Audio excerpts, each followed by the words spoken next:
Are you shitting me, man?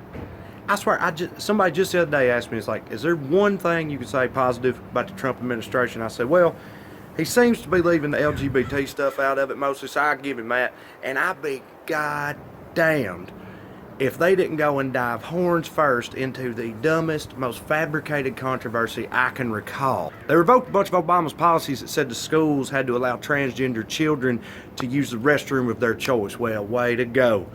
You really showed them suicidal teenagers what's what, didn't you?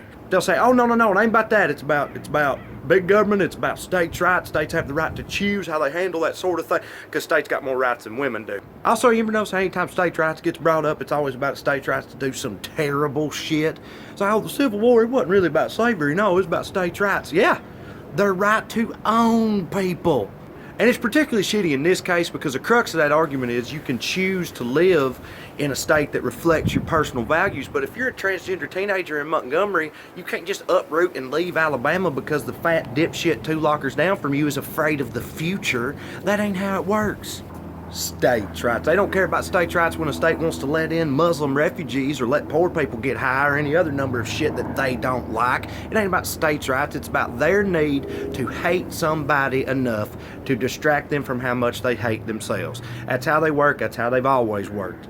They just pick one group of people to hate real hard for like a decade or two until the rest of us step in. It's like, hey man, maybe lighten up on the Jews a little bit. And they're like, fine, goddamn Japs, or whatever. Their whole entire existence in this country is just 200 plus years of flailing their dicks in the face of progress and taking fucking L's on the legislative front. And this one won't be no different. They'll lose this one too.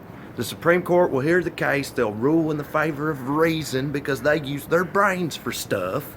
And then these people have to figure out the next group they're going to direct their bigotry towards. My money's on furries.